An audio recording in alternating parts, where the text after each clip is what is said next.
Well, how's it going there, guys? James here from Butler Farms on a nasty Saturday afternoon.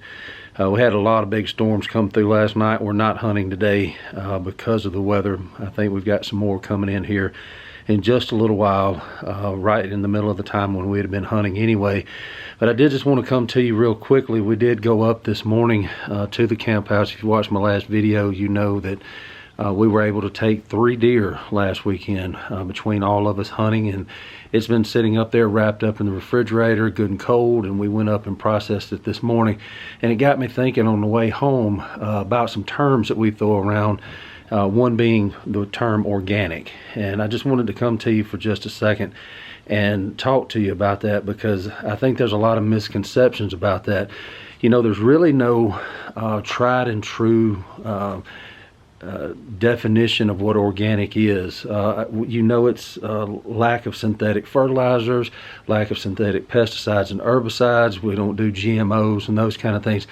But the companies that you are buying organic food from the grocery store, who knows? I mean, they play fast and loose with the rules and with the definition, and there's a lot of gray area there. Now, I'm not going to say that I don't buy organic from the store. I do, because I think it's inherently better than the stuff that does not go out on a limb and put the word organic on there, because you know, you incur some liability when you put that across your can or across your packaging. So, you know, when I can find a sale on organic things at the grocery store, I do.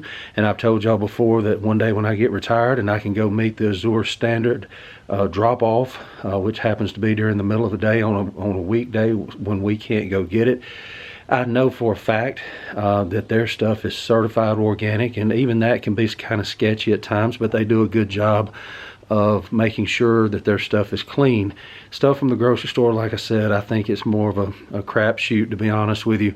I think a lot of times it's more marketing than actual organic. But be that as it may, I wanted to show you, because of what we were doing this morning, we were able to put a lot of meat in the freezer. We did beef tips, we did stew meat, we did pork steaks, you know, cube steak. That we don't eat much of that. We try not to eat any fried food if we can help it, but every once in a while we want something fried, and fried deer cube steak is about as good as it gets. And so we'll have that, you know, 6, 7, 8 times during the year, but never like once a week or anything like that. And then we put up a lot of ground meat, and I was going to show you, this is some that I'm bringing home that was already frozen, the one that I processed last week. And you can see there it is. It's just as simple as it can be. The G stands for grind.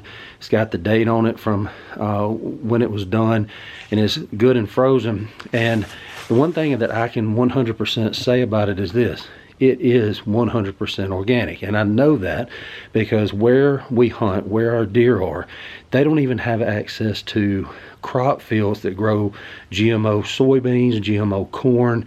There is some farming around there, but it's mostly livestock farming, mostly cows. And even that is kind of far away from us. So whatever they're spraying on their hay fields and stuff like that doesn't really affect our deer. These deer spend their time in the woods. They eat natural browse, they eat acorns, they eat you know, whatever they find. We plant for them. Of course, none of the stuff we plant is GMO stuff. We don't put the chemicals to it. So everything that they eat is natural. Everything that they eat is organic. So therefore, I don't even have to worry about, you know, if they're eating GMO soybeans out of a field, and then I take that deer and process and use it for my family in turn. Are we eating GMO? I don't know. Maybe it doesn't work that way, but in my mind it does. And so this is where it's getting ready to go. This is one of our deep freezes, and you can see how low we are getting with our deer meat. You can see that we still have some back here in the back, some grind still left. Now this that you see on top is not mine. This is some that we got in kind of a bind last year. We found a deer late, and so therefore we didn't, you know, it was too late at night to mess with it, so we took it to the processor, and so that's what it is. And you can see the fat in it and things like that. Now another thing is I don't add fat to mine. Of course, I wouldn't do that with the steaks. I wouldn't do that with the stew meat, but you can see that even in my good organic meat, there is fat that they've added to it. Drives my wife crazy. She can't stand it, and I'm not a big fan of it either, because back when I used to cut meat at grocery stores, I would get off of there and then go to work at a deer processing plant. And as a butcher, I can tell you that a lot of the fat that they put into those into the grind at processors is fat that's been sitting in those meat markets all day long in a bucket. And you can do the math on that. So I don't like it. I don't. And the one thing I don't like about using a processor more than anything, number one, is the price. Around here in central Alabama, just to get a deer ground, just the basic things, grind, cube steaks, stew meat like we do, it is $100 and up. And some of you may be watching this going, whoa, that's cheap. Not around here, it's not. And it's been steadily going up about $10 or $15 every year. Now, I know a lot of guys go and get jerky made and they get sausage made. Around here, you can even get pre-cooked breakfast burritos and all that kind of stuff already made that you just pop in the microwave, frozen, and heat them up. Yeah, now you're running into $300 and $400 for one deer. Well, we bought our equipment one time, and yes, it was expensive equipment because it is the top of the line. It's the stuff I used to use in meat markets, but that grinder and that cuber we have used for probably 15 years. It has probably done close to 70 or 80 deer, and there's no signs of. I've never even replaced the cutting blade in it. So you get what you pay for, like I said with my tool video a little while back.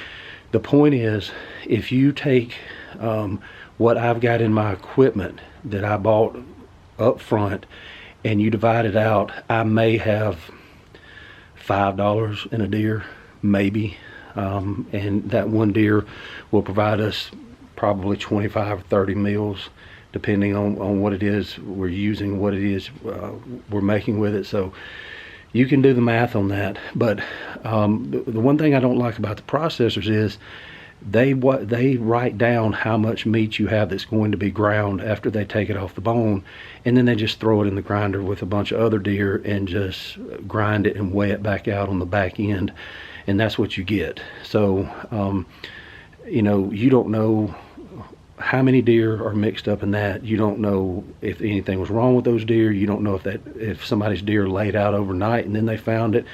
You don't know if it was taken in a way that that took it quickly, you know. You just don't know. And so I take all the factors out of that, because A, we raise them, B, we take them, and C, we process them. So if you can do that, that's the best way to go. And I can promise you it's 100% organic. They don't even have access to anything chemical, fertilizers, pesticides, herbicides. They eat natural food except for what we plant, which are just, you know, non-GMO wheat varieties and triticale and oats and things like that. But I do make sure that those are non-GMO with the mixes that we get. So, and yes, you can ask, and if it's a good seed supplier, they can tell you, and it can even show you proof that it's non-GMO.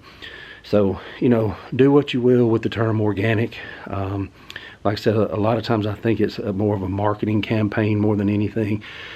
But, you know, if that's what you have access to, I can also promise you that it's 100% better than the stuff that's not organic, that's been sprayed, you know, from here to forever with all kind of chemicals and everything else that don't wash off. So, as I've always said with Roundup Ready GMO products, anything that they can spray Roundup on and you can come back 2 days later and everything in the field is dead except that plant, I'm not eating it.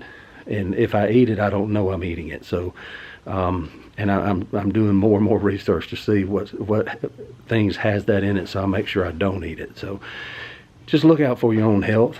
Do what you can. If you can't hunt yourself, maybe somebody will, you know, we've taken deer for other people before that were no longer able to hunt or didn't have access to hunting land, but they wanted some deer meat. And over the years, we've taken many deer that were not for us, that were just for them. And they were very appreciative of that good, clean. It's the most beautiful meat you've ever seen as far as red meat goes. And you know, don't let people tell you, oh, it's all gamey. Well, it's gamey if you don't know what you're doing with it, and it's gamey if you don't know how to take care of it after it's taken. So you know, people that that have that opinion, I'm not saying that they're wrong, because it probably is gamey, but they need to be talking to the people that are taking the deer and the people that are processing the deer, because they obviously don't know what they're doing if it's got a bad taste, bad gamey taste to it, because it shouldn't. Anyway, I'm gonna get off here. I'm gonna put all this new stuff in the freezer, and then on this nasty afternoon, I'm gonna get some things done. You see the sun trying to pop out behind us, which you would think is a good thing. It's really not, because it's gonna fire these thunderstorms back up. So I got to get busy before that happens. Guys, don't forget to like, subscribe, and share. Tell a friend about us. Please hit that thumbs up at the end. It helps more than you know. And until next time, we love you. God bless you. This is James from Butler Farms, and we'll be seeing you.